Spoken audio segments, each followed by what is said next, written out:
1, 2, 3, 4. If you can do all your stuff, what can figure it out? That's how it chooses you.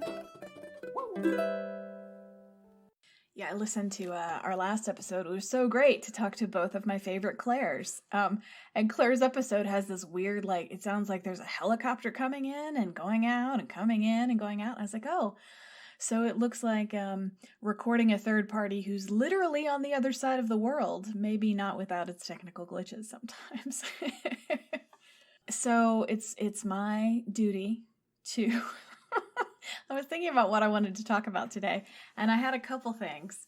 I was really into like Stone Age penis jokes. I was like, am I gonna tell a story about old timey cocks and balls, just to continue the genitals part of like the thing I'm bringing to this lately, which is all about genitals. And so I have a little bit of that, and then last night I was like, you know what? I think I'm just gonna tell everybody that. I'm just going to recount the movie, The 13th Warrior. Like, that's going to be our podcast this week is me telling you, like, reading the script of a film from 1999. A criminally underrated film in many ways. I've never seen it, so I'm excited. You've never seen it? Oh my God, okay. Well, I hope I do it justice, because I didn't write that part down, because I think I know it well enough. I've seen it many times. So the two things that I know I want to talk about, in addition to recounting the story of the 13th Warrior, and maybe as we go through, we'll discover how all these things are related. You know, maybe you'll be able to figure out why the fuck I'm interested in these three particular things. Suss out a theme. Yeah, which is something that, you know, professionals might do in advance, but not me. So I'm just about like bringing the ideas out there, man. It's someone else's job to make them into something pretty.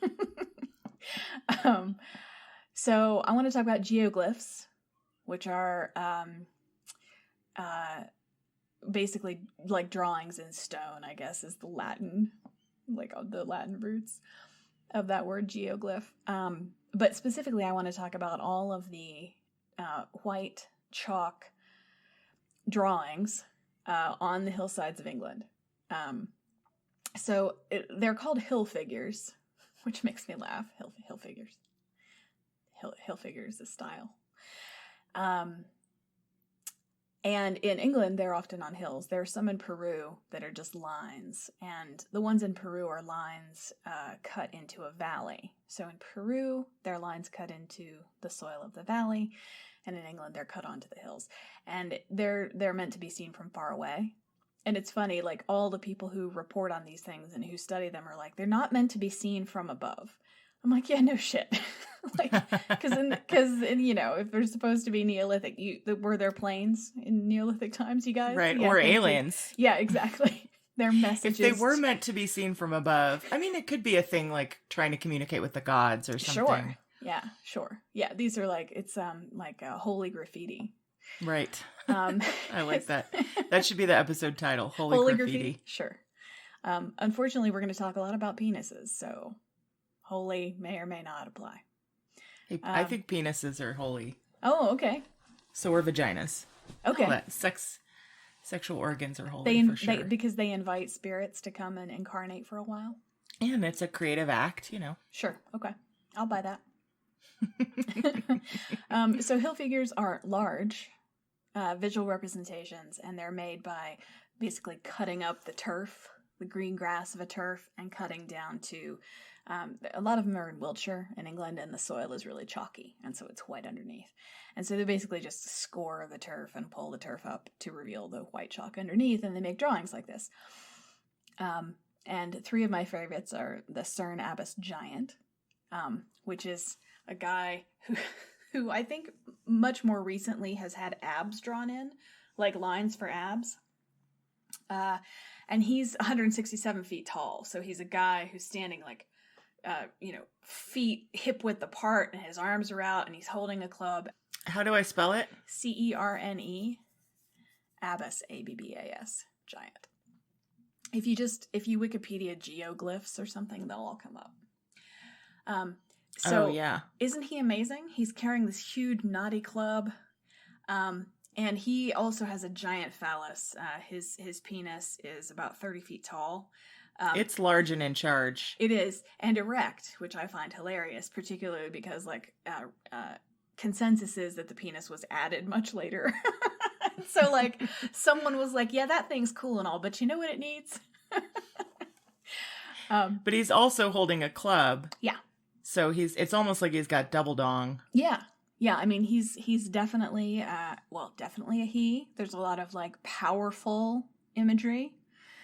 Or, if we want to go in the opposite direction, there's someone who's trying to overcompensate. Let's draw a giant guy with a giant cock and a giant club on a hill, because men are so important. When were these made, and have they been maintained? Or it seems like with the turf, wouldn't the grass just come back? Yeah, that's a great point. So yes, they are maintained, and that's actually one of my favorite things about them, is because, so nobody knows for sure when they showed up, except, we find records in diaries from the 1600s and sketches of it, so we know we can date them by that method relatively consistently.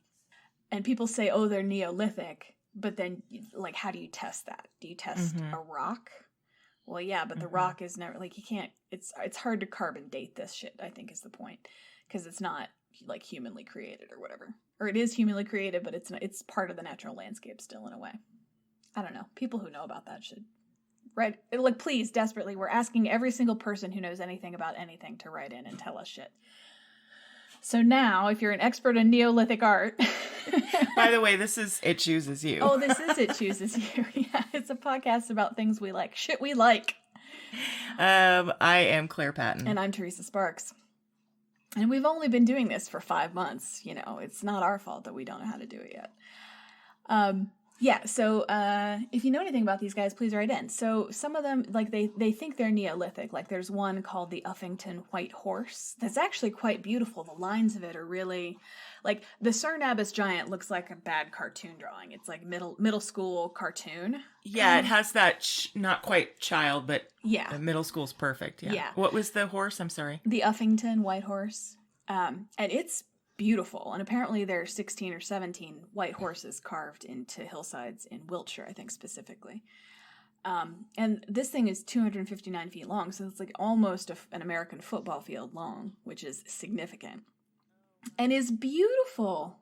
It really is. It has that, its use of line is suggestive of the shape. Yeah, it's almost like they created it by depicting the shadows or something. Yeah, or where the sun hits as a horse is moving. Right, the highlights or the highlights is what they're called, thank you. Yeah, but you see the difference. I mean, the Uffington White Horse was made by an artist, and the Cernabis giant was made by some dude who wanted to draw a big cock on the hill. So I love the Uffington White Horse. And then my very favorite of these is the Long Man of Wilmington. And he's 227 feet tall. And he's my favorite because it looks like he's standing in a doorway. He's got what people who study these things call staves on either side. So he's holding two staffs, right? And they say one used to be a scythe and one used to be a rake, but they argue, and there's only sort of written reports of it. And now they're just staves. Mm-hmm. So it looks like he's hanging out in a doorway at a party, which makes me laugh, because he's got one hand on either side of the door, and he's like, "Hey, everybody, what's going on?" It looks like he's missing two saucy ladies to go on under each arm. Hey, ladies. But I like him a lot, because the doorway thing, Neil Gaiman says that he is actually a doorway. He's the doorway to fairy. And so in the Sandman, the fairies come and they watch a production, Midsummer Night's Dream, that's put on out in a field. And they come through. He opens the door, basically, and they come through. I have read that issue, but I actually didn't know the history of the hill. Yeah. What's it called? Hillglyph? It's a geoglyph. Is that right? I just said it. Yes, geoglyph. Mm-hmm. Yeah, so... So I like him because, of course that's what he is. That's why Neil Gaiman is an excellent storyteller. Yeah, of course. Mm-hmm. You see it and you're like, yes, obviously he's a gateway to fairy. clearly. But like drawings from the 1700s actually show him holding different things. So maybe he wasn't a door then, right? Yeah. And someone in 1873-74, there was a restoration, in heavy air quotes, undertaken by local vicars and reverends. Oh, nice. That changed his feet. He used to be standing so that he looked like he was walking down the hill, like he was coming at you, right? But they changed his feet so that now it looks like he's just standing there and he's not moving. So it's like, please keep the magic on the hillside. We do not need the magic in town. Isn't that fascinating? Yeah.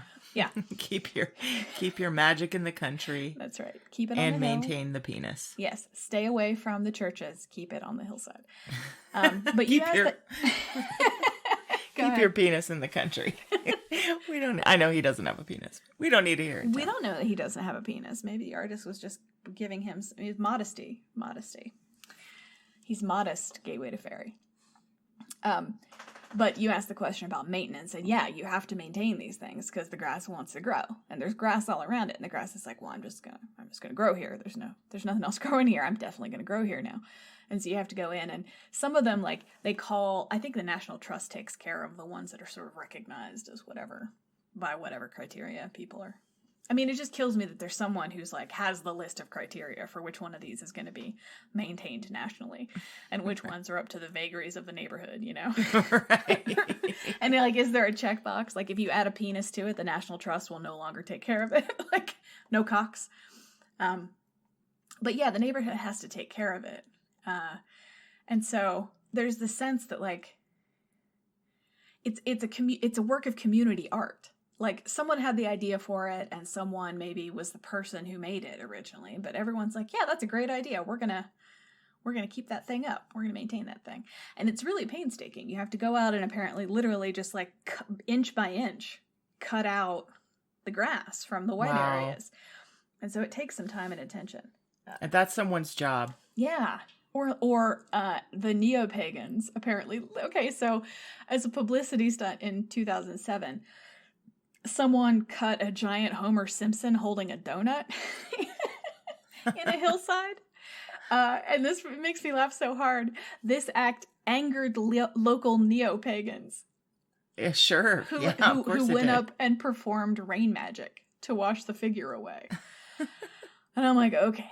So yeah, I mean, if you think they're holy or you sort of like respect, I mean, it's like respecting it's I don't know what it's not like, I mean, it's the equivalent of community theater, but it's community art. Right. You know, it's like just someone in your neighborhood who's like, I'm going to go cut a giant guy in a hill now. Right. Anybody want to eat? Like, so I really like that part of it. Well, and anytime you have anything holy, the trickster's going to show up and carve Homer Simpson holding a donut into a hillside too. Trickster and or a marketing company. I mean, Loki definitely works for a marketing company. Who are we kidding? It's definitely his fucking I would job. love to read that book. Yeah, someone please write that. Loki in advertising. That's right. Write it and send it to us. Yeah.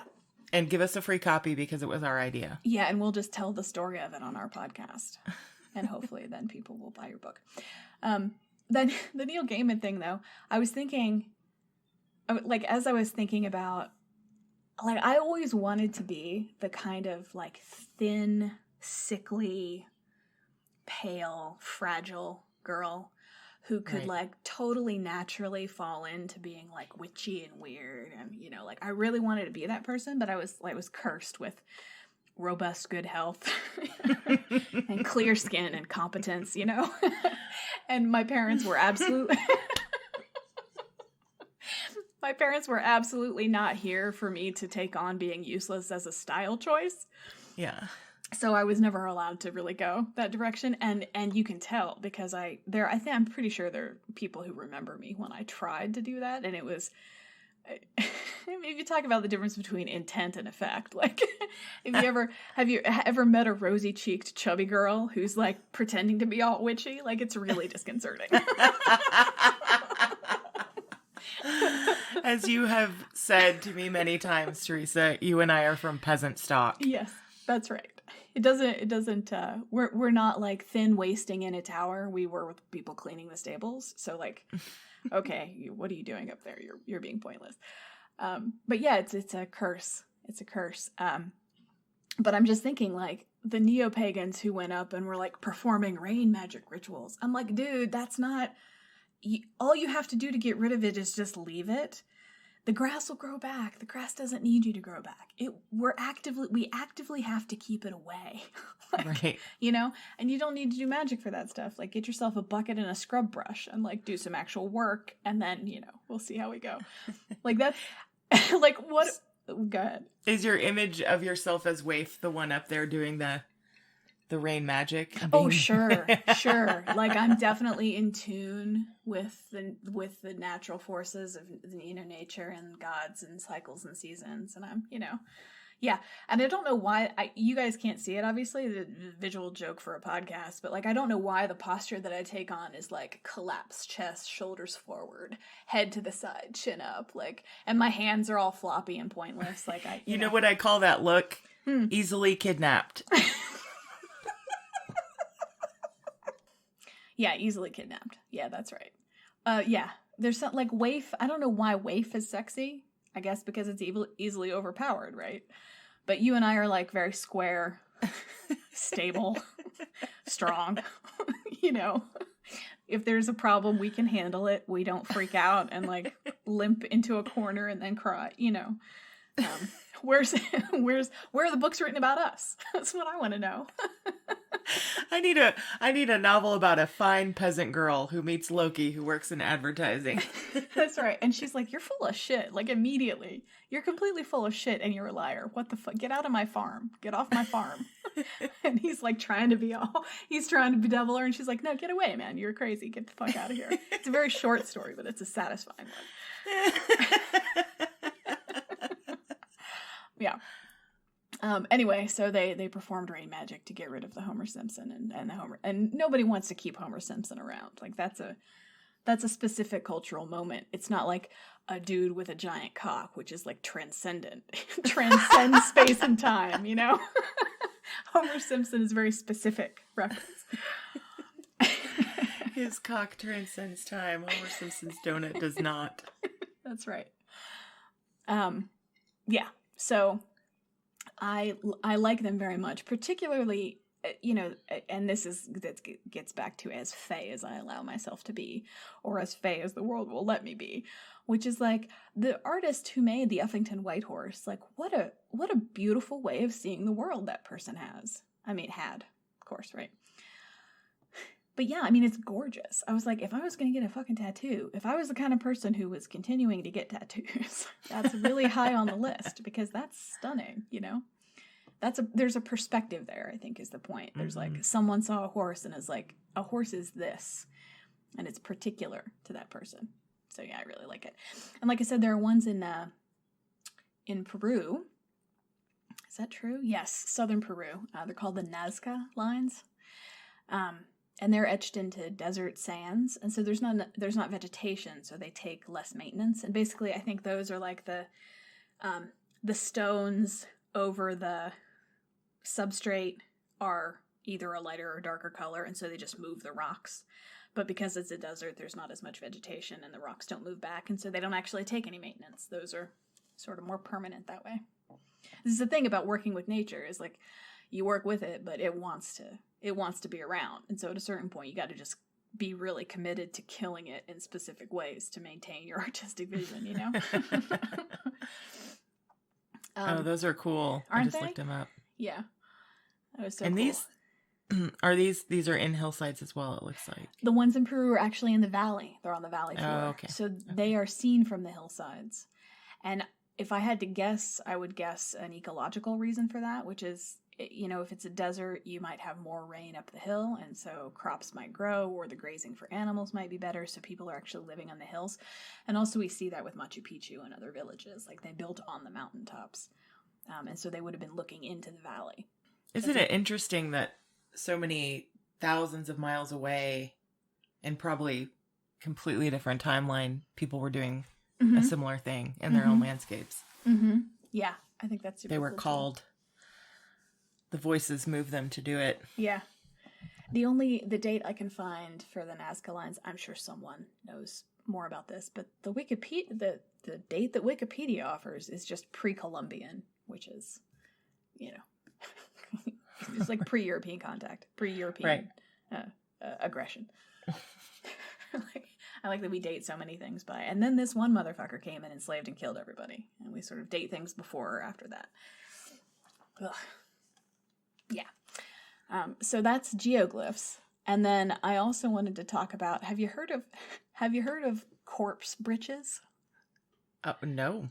They are exactly what they sound like. They're also called necropants.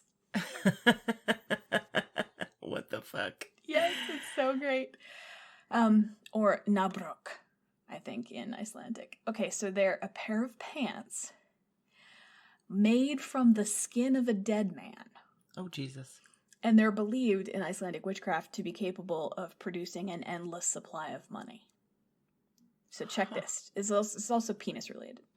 So, you have to get permission. This is how the spell works. You have to get permission from a living man to use his skin after his death. So it has to be cool with him. You can't go and just dig up a random body. You got to have an agreement with the guy. And after he's been buried, you have to go dig him up. So you have to do some work. You can't agree and then you get him before he's buried. Right. He has to be buried and the rites have to be whatever, and he all of the things happen for him the way they need to happen. And then you go and you dig him up and you flay the skin of his corpse in a single piece from the waist all the way down to his toes. And you let them dry, because they're probably pretty gooey when you first do it. Or maybe you don't let them dry. The spell is not specific about that. I would let them dry. Because ew, right? But, and then you just wear them. You just pull his legs over your legs up to your waist. Okay, so you're wearing his legs as your pants. Okay, I have a couple of questions. Yes, I thought you might. Okay, first of all, I would assume you'd have to find someone of a similar build as you. I mean, sure. I'm just imagining someone at the pub. Yeah, he looks like a good match. Yeah. I just want to point out that your concerns about this are just proof that we're just too practical to be magic. That's because, you got to pick someone who's roughly the same size, otherwise those pants are going to totally fall off you after. You got, there are practicalities to consider here. Well, and then my second question, or my second comment, is that I'm just imagining somebody putting in all this work. Okay, you find the guy, he's a good match size-wise. You somehow convince him to agree to this insane thing. You wait for him to die. He dies. Then he's buried. Then you dig him up, and then you're flaying it, and you fuck up. One flick of the wrist wrong. Yeah. You've totally fucked up your necropants. Yeah. And you're screwed. Yeah. I've never flayed a human being, but it seems like it might be pretty fiddly. Yeah. High chance. Well, I'm just thinking error. about an apple, trying to get an apple. I feel like human skin is comparably thicker than apple skin. Human skin on a human is thick. I've certainly seen enough Dr. Pimple Popper on YouTube, and if you're not into watching people have their pimples popped, I can't be your friend, because it's the most amazing shit on earth, and I don't know why, but it is. And back skin in particular is fucking an inch thick. That's fucking serious. Yeah. Anyway. But it's not necro pants. So the spell says that as soon as you put them on, they stick to your own skin. So maybe that's part of the magic. Maybe the fit actually doesn't matter. So you put them on, they stick to your skin, and this is why it has to be a man, okay? Because you're flaying the whole area, which includes the cock and balls. And the magic is, once you've got them on, you put a coin. Now, a coin stolen from a poor widow. So you have to get the guy's permission, even though he's dead. But then you're stealing from someone who could really use that money because she's a lady. Okay, so, we can learn some things about Neolithic Icelandic culture from this, I'm pretty sure. You have to steal a coin from a poor widow and put it in the scrotum of the pants. And as long as you never remove that coin will attract other coins to it. So you're basically walking around with a scrotal coin purse, a self-replenishing scrotal coin purse. And that's the spell. I just don't even know what to say. I just keep thinking, like, who invented this? Like, some dude was just like, and it was a dude, was like, hey, you know what probably works? You know what might work? You know what you should try? It's basically the Neolithic version of me. You know what you should do? You should flay a dead and buried man, and put a coin in his scrotum. I bet that'd do it. You should try that. That's a great idea. Yeah. And part of the spell, the final part of the spell, is that you have to then pass them down. You can't keep them. You have to offer them to someone before you die. And that way the wealth will keep generating. But if you keep them to yourself and don't offer them to someone else, then they're once you die, they're no longer powerful, and someone else will have to be flayed. Do they have pairs of these pants in museums? There's actually an image of one of them. It's in an Icelandic museum. Everybody, this is a multimedia experience. I suggest you have your phones out while you listen. That's right. Oh, and yeah. Google this shit. We'll be like a museum recording. And now, please go to www.corpsebritches.com. This one says it's a replica. Oh, Jesus Christ. Yeah, there's one that says it's a replica, and then some of the research is like, people say these are probably not real. And I'm like, I mean, I've seen weirder stuff. Have you heard about the Electoral College? There's some weird shit that doesn't seem like it should be real, but is. I mean, I feel like people have done weirder things for money, honestly. Let me tell you, are we going to talk about porn now? Let me tell you about this porn I watched, speaking of doing weird things for money. No, we're not going to talk about porn. So yeah, last night I watched, it's the Antonio Banderas. It's not a vehicle for him, because he's actually a relatively small part of the film. He's the central character, but it's an ensemble, as you might expect with the title, The 13th Warrior. He's he's one of many. All right, let me tell you real quick. I've not seen this entire film, but for some reason I remember the first 10 minutes. Mm-hmm. I must have seen the first 10 minutes, and I just remember him sitting around a fire and spontaneously being able to understand a different language. Yeah. That's one of the reasons I like it so much. Okay, please tell me about this film. Yeah, okay. So it's a story of a poet who lives in what I assume is Baghdad, although they don't call it Baghdad. It's an advanced city at the time. This is in the time when Northern Europeans were still fucking barbarians making pants out of dead man's scrotums, and Baghdad had modern medicine and algebra and all the most advanced society in this part of the world. I would have, if I were you, I would have just called it the 13th Warrior era. It's probably better. That's better. So it's in the time of the 13th Warrior. And he's a poet, and life is good for him. Life's easy. He's got money. He's got a nice position, and then he meets a girl. Oh yeah. And he meets a girl who's married to someone else, and her husband. Oh, this was a progressive. Yeah. Really progressive city. That's right. You weren't kidding when you said advanced. Mm-hmm. Progressive movie too, to even report it accurately. She's married to someone who's powerful. Her husband gets jealous and tells the Caliph to send the poet away. And so this is, honestly, it takes up 45 seconds of the movie. It's literally just the first little bookend that gets you into the story. It's not relevant. But the way they phrase it kind of makes me mad, and it's relevant to later, because they phrase it, I met a beautiful woman who belonged to another man. Yeah, of course. And I'm like, okay. Check. Let's go down the patriarchy worksheet. Check. At the time, probably accurate, right? I mean, property, sure, but still annoying. And so the Caliph makes him an ambassador. And so he has to basically go and live with the barbarians as a punishment for being in love with this woman. And so he travels there with plot device grandpa, who speaks lots of different languages. So plot device grandpa helps him through the first part of the film when he can't communicate with anyone, right? And he's an ambassador, but he doesn't know any languages or anything about the cultures he's going to. Yeah, he's set up for failure a little bit there. So they end up chased by Tartars come and like they're gonna kill everybody in the caravan and steal their stuff, and they end up like skidding down a hill to a Viking encampment, basically. At first they're afraid. They're like, are the Vikings gonna kill us? And the guy leading the caravan is like, maybe, but maybe not. And so the Vikings are set up as these like capricious, or like just the difference of culture is well set up, I think. Yeah. Like, because they know that the Tartars will kill them. Like, Right. oh my god, run. Like, the Tartars are clear. We understand what they do. I have no fucking idea what the Vikings are going to do day in, day out. Just have no idea.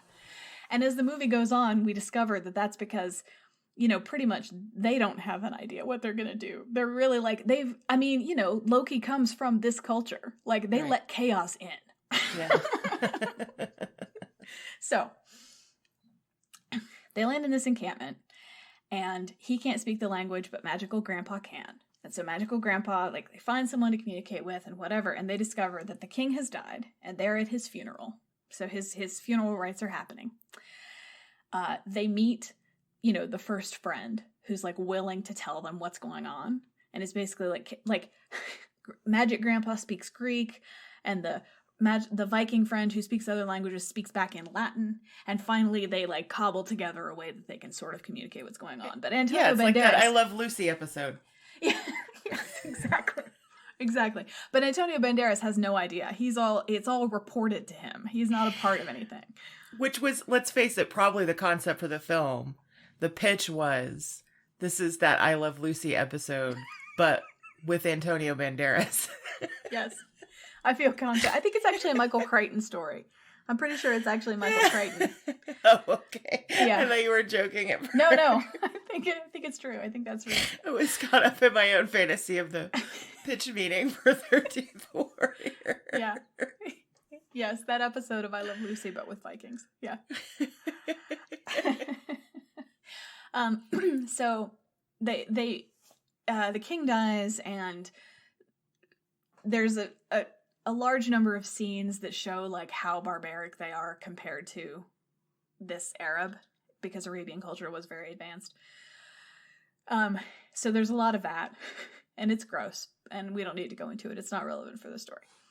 But like the next day or 2 days later, another boat sails up the river, and this kid comes out and is basically like, hey man, my dad's the king. He sent me for help because we're being killed by evil spirits, basically. Like, evil spirits are killing everyone in our village.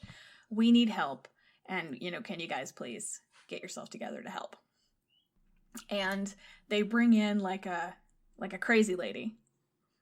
Is one of my favorite things about this movie is there a large number of crazy ladies, like higher per capita crazy lady than in any other film almost. So they bring in the mad woman who is like the oracle and is gonna throw the bones and like tell you what you should do. So she comes in and she's like her hair is all dirty and hanging in her face, and she throws the bones down and she's like, okay, 13 warriors have to go and fight this evil spirit. And so there's a big like set piece where they're like, I will be the first man, I will be the second man, and of course the heir apparent, the prince who's going to become the king, is like, I will be the first man to go. Right. And they're all still speaking some kind of Scandinavian language at this point, so we don't understand them either, and there are no subtitles, which is I think a very nice touch. That's interesting. Yeah, it really makes us identify with the beautiful Antonio Banderas. That's great. As though we would have trouble doing that anyway, but you know, it's a nice little encouragement. So 12 warriors, Viking warriors, volunteer. And it's interesting, the casting of this, because it's people who speak Scandinavian with vaguely Celtic accents. And I mean, it's really like, because the Vikings in some ways were quite multicultural. There were Vikings from lots of different areas around the watery places, from the North Sea to the Mediterranean and around, right? And so there are some with red hair, and there are some with black hair, and there are some who straight up blondie Scandinavian people. And I like that part of it a lot. So 12 of them volunteer. It's all good. And then the crazy lady's like, but wait, the 13th warrior must be no Northman. And he doesn't understand what's going on, so he's like, why the fuck is everyone looking at me? Oh my god. And magical translator grandpa turns around and is like, I'm sorry, but you gotta go. You're the 13th warrior is you. And he's like, dun dun dun, what the fuck is happening? So Antonio Banderas is the 13th warrior. And so he's like, okay, cool. And he hugs the guy goodbye. Pretty sure he's gonna die. He's like, okay. You know, and he's wearing big floppy desert clothes, and they're all in like barbarian furs and, you know, cold clothes. And they get on a ship together and they head out. I think they travel via horse for a long way. And then they get on a ship, and the scene you're talking about is the finest language acquisition montage in the history of film. Because he's basically just hanging out with them while they're traveling, and no one's actively trying to teach him to communicate. He's basically just hanging out and picking things up a little bit at a time in context. And it's not, again, this is like, it's one of my other favorite parts of the film, and it's literally 90 seconds. I mean, but it just says so much about this particular way of learning, because he's learning language how children do, which is that they just come along and they learn to recognize the word goose, and then they learn to recognize the word sleep, and then, you know, and it goes on from there. So it's super cool. And when he gets it, so when they first got on the boat, he has a little Arabian horse, and all the others have these giant, like, battle horses from the north, and his pretty little Arabian is, like, dancing around, and they make a joke, they're like, only an Arab would bring a dog to war. And his translator grandpa tells him that, and it's like, hey, they're insulting you and your horse. And so he's like, okay, well, I can't really do anything about it. They're all fucking huge, and I'm not a fighter. But as they're going, and he learns to speak the language, the thing he picks up is them making a joke about his mother. And so when he reveals that he now knows their language, he says, my mother was a pure woman from a noble family, and I at least know who my father was, you pig-eating son of a whore. and the guy like dives across the fire to get him. And one of the others, the one who had been his friend and was speaking with translator grandpa in Greek and Latin, says, how did you learn our language? And he's like, motherfucker, I just listened to you. Like, how the fuck do you think I learned it? You know? Yeah. And so they're like, oh, okay, so there's something there, right? So they continue traveling. They sail across the sea, which is brutal. And he's never been on the ocean before. And so he's basically vomiting. And he just like, and it's freezing cold rain. And they're all just like laughing and having a great time. And he's like, this weather's horrible. Shouldn't we be close to land? And the Viking's like, no, boy, this is a terrible day to be close to land. Do you see how hard it's raining? Like, sea is the best place for us. I'm very fond of these Vikings. And actually one of them is the guy who ended up playing Brynden Tully in Game of Thrones. Oh, cool. So young Brynden Tully is one of the Vikings, one of the warriors. And he dies very late in the movie. Spoiler alert, many of them die. That's probably why they needed 13. And also some Jesus thing, I'm not really clear. There were 12 plus Jesus, right? There were 12 disciples or... Yeah, 12 plus Jesus. So yeah, 13. Baker's dozen. Croissants of the Lord. So they travel, and he's like learning how to be a warrior, and we see that like one of them is really good at like seeing at a long distance, and one of them's an archer, and one of them does this, and blah blah blah blah blah. And he's basically learning how to be a warrior. So a lot of this is like him learning things like don't walk in front of the archer, for example. You know, things that he just had no idea, right? So they go and they meet the king, and it turns out that there are people living in the hills who are coming to basically kill all of the men in this village and ultimately kill everybody in the village because they eat dead flesh. They eat people. So they're basically hunting the people in this village. And the whole middle part of the film is like, they party a lot in the early days, and then once they know, the Vikings know that there's this threat, right? They lay in a circle and pretend to sleep, but don't drink that night and don't party. And he's like, what do you mean you're not partying? And they're like, no, we're not partying tonight. They don't say it that way, but you know, we're not partying tonight. And so they lay down, and he's like, how can you possibly sleep at a time like this? We've been told there's like a magic evil coming down out of the hills, and they have a dragon, and they're going to fucking kill us all, and you're going to sleep. And they're like, and this is like Norse church. They're like, so the All-Father wove the skein of your life a long time ago. Go hide in a hole if you want to, but you're not going to live 1 minute longer. Your fate is fixed. Fear profits man nothing. And he's like, well, that's fucked, but okay. So they all lay down in a circle, and he actually falls asleep, and then he like starts awake because he hears something. And he looks around, and everyone is actually awake, but they're making snoring sounds. And so he's like, oh, I thought they were idiots, but this is actually a really smart way of, oh, okay. So you see them gaining respect for one another that way.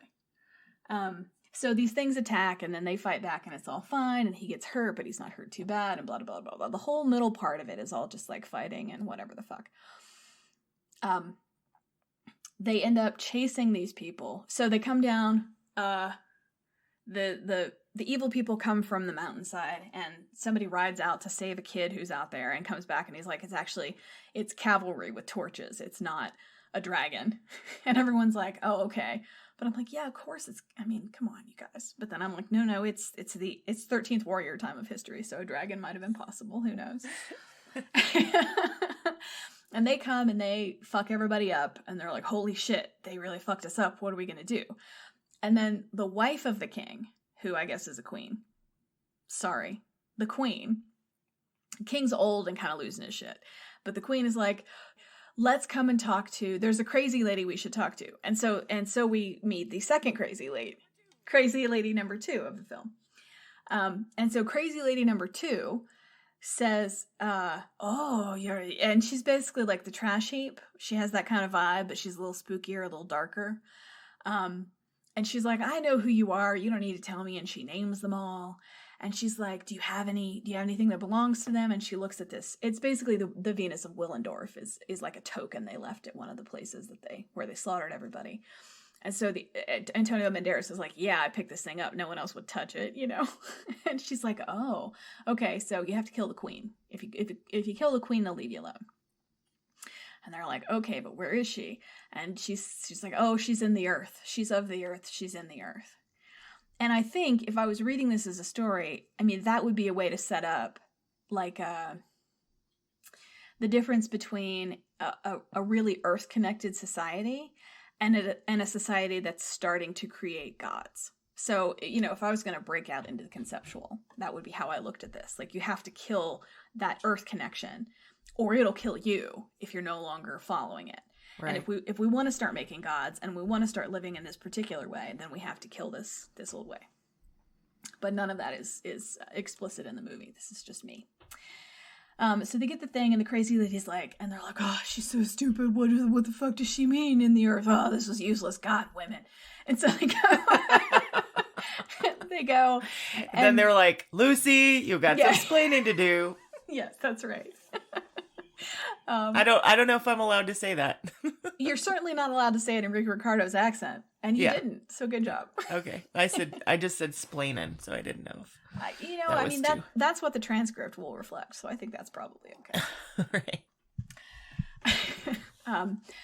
So they have to seek her in the earth, whatever the fuck that means, and then they get their asses kicked, and they're like, okay, well, they just kicked our asses, so.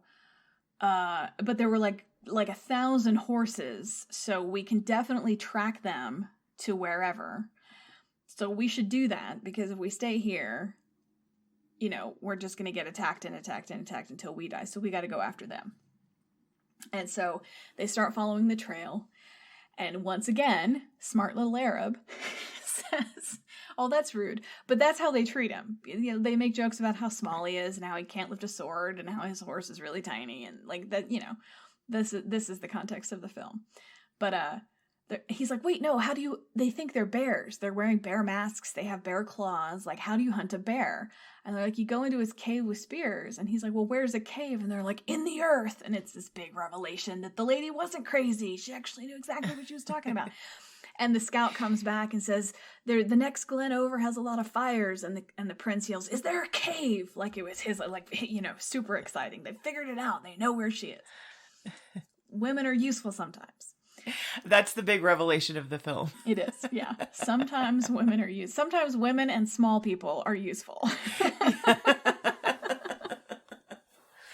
So they go and they fight their way through a cave, and all the people are like Neolithic looking people. And I'm like, I don't know what time this was filmed, but the Vikings look like modern people. There's a, the height of the forehead and these things. And the makeup that they have the flesh eaters in makes them look like Stone Age people. Okay. So that's why I get like the Earth versus modern gods kind of thing. So they fight their way through, and then they find the queen. And of course, the prince, who's the first man, who's the Viking leader, goes in, and it's his job to stop her. And she's just one small woman with a claw that she dips in poison. And he is like 1.5 feet taller than her and has a huge wingspan and a sword. And somehow he lets her get in range, and she scratches him with a fingernail and poisons him. And it's a big it is over. Like, he's like, I'm gonna die. I'm like, you fucking dick. Like, the whole point of the movie is that you're a warrior and you just let this tiny person get in range to scratch you. I hate movies sometimes. I'm like, is there any way? And so at that point, I'm like, oh, okay. The movie bullshit kind of overtakes the coolness of the story. And so they fight their way through, and they have to like go down, follow a path down, and some of them die and blah, blah, blah. But how do they get out of this cave, right? Because they came in one way and they can't go back out because they snuck past like huge numbers of people to get to the Queen's area.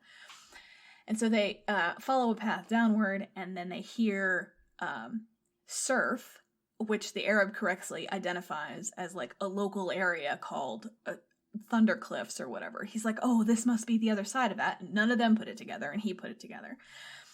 And so they're like, okay, so do we swim or do we fight? And everyone's like, we fucking swim. Are you crazy? Like, we're super outnumbered. We're definitely going to try and get out of here. And so it's really exciting. They dive under the rocks, and the translator Viking, the Viking from the original who started talking to Magic Grandpa, he says, the way we'll know is if they don't follow us, we'll know it's too far to swim. Right. And there's this like delightful the freedom that comes with that particular kind of nihilism. It's not nihilism because things are still meaningful, but they're like, there's nothing I can do to extend my life. Like, it's already done. I'm just living out a story someone else wrote, And so they're like, let's try it. Like, it's just sort of joyful in that way. So they escape and they go back. And this is the part of the movie that makes me really mad. Because, so Crazy Lady number 1 says 13 warriors have to go fight. Crazy Lady number 2 says, kill the queen and they'll leave you alone. But then there's a little voiceover, and it's kind of tacked on. And the voiceover is, but the leader of the warriors wears the horns of power, which is super masculine. You have to kill him too. But it's clearly a voiceover, and it has nothing to do with the story except in that moment, and then in the final confrontation, which happens after they've killed the lady. The prince guy is poisoned and dying, and they know he's going to die. And the leader comes down and has to, they basically put a guy in that suit with horns on it up against a blue screen or a green screen and had a bunch of stuff happening behind him. And so I was like, what happened with this story? Like, it's almost so good. And then they have to tackle, it's like they forgot how they were going to end it, or they made a mistake early in the filming and they couldn't figure out how to fix it, or like they didn't get a couple shots they needed. So it could be also test audiences or nervous studio executives. Right. Why would killing this woman stop them? Like, why is that enough of a threat kind of thing? That could be. I don't know. Or just the, we need a final battle. Like, we need a battle. Sure. That's what it is. I'm sure. That, I will buy that for sure. So they come back to the village, the prince is dying, and the prince says, so there'd been a moment earlier in the film where Antonio Banderas, the prince comes up to him and he says, you can draw sounds. And he sort of translates for himself. He's like, yes, I can draw sounds and I can speak them back, right? Because this is a pre-written society, basically, in Vikinglandia.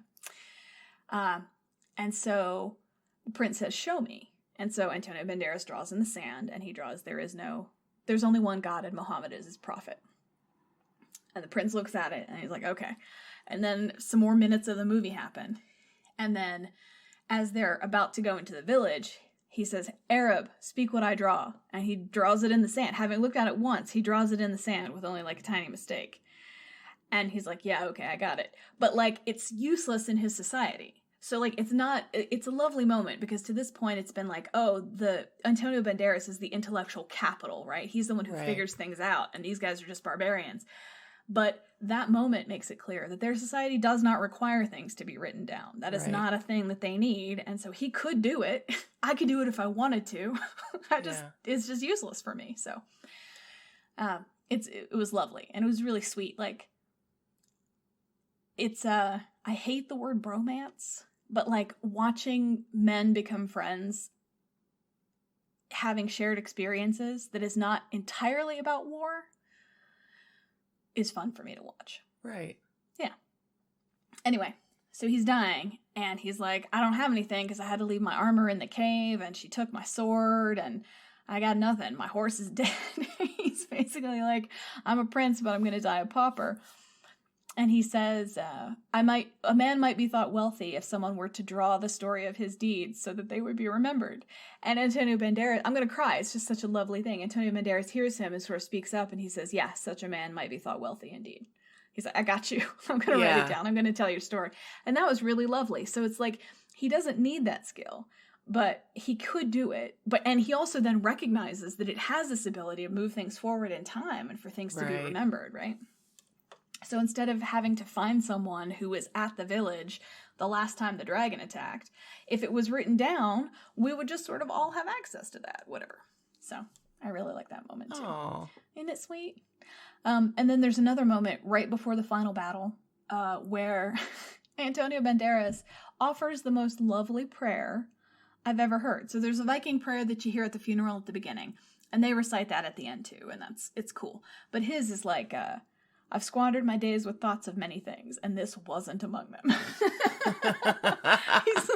he's like, but all I'm asking is to live the next few minutes well. Like, just please let me be cool, and whatever's going to happen, let me face it well. And he says, for all I ought to have thought and have not thought, for all I ought to have said and have not said, and for all I ought to have done and have not done, I ask God for forgiveness. And I was like, well, isn't that a great prayer to offer right before you think you're going to die? That's a lovely one. Mm-hmm. And so they sort of watch him pray, and he's, barefoot and he's kneeling, and they watch him pray, and then the prince, who's super dying, he's like gray and he can barely walk, and his dog is whining beside him, which means he's going to die. He comes out, and then they say the Viking prayer, and then that's it. They say the Viking prayer, and then they fight, and Bolvi, who's the prince, kills the guy with the horns, and then basically the movie's over. Which is like, it's so anticlimactic, particularly because all of the fights are like shot. This is me like ruining the story for myself by critiquing the filmmaking, but like it's like all one big fight in mud and torchlight with nothing to distinguish it, and then Bolvi kills the guy with the horn suit on, and then it's over and everything's fine, and then Bolvi dies and whatever. But at the very end of the film, the other bookend is Antonio Banderas back in Baghdad, and he's writing down the story of all those things he experienced, and he says, praise be to Allah, may his blessings be on foreign men who loved other gods, who shared their food and shed their blood, that his servant might become a man. Oh, wow. Isn't that lovely? That's the end of the movie. That's really cool. Yeah, if you haven't seen The 13th Warrior, it's better and worse than I have just reported. I'm definitely going to watch it. That doesn't have to be a part of the podcast, but I watched it last night and I was like, people need to know about this film. I think this might be my favorite podcast episode ever. Yeah, I did that thing where I would like get ahead by 4 or 5 beats, and then I'd be like, oh, but then this thing I should have told you back then is necessary for this next part. My bad. Like, I'm learning how to tell stories, It was great. Thank you. It was great to talk to you. So thank you everybody for listening. Please email us at itchoosesyou@gmail.com if you have any comments, questions, or information on geoglyphs. If you want to tell us about 30-foot chalk penises, that's where you can contact us. Yeah. Thanks for listening. Bye-bye. Okay, bye. Testing. Great. Thank you for listening to It Chooses You. Your hosts are Teresa Sparks and Claire Patton. Our theme song is by Bobby Dart. If you'd like to get in touch with us, drop us an email at itchoosesyouPodcast@gmail.com.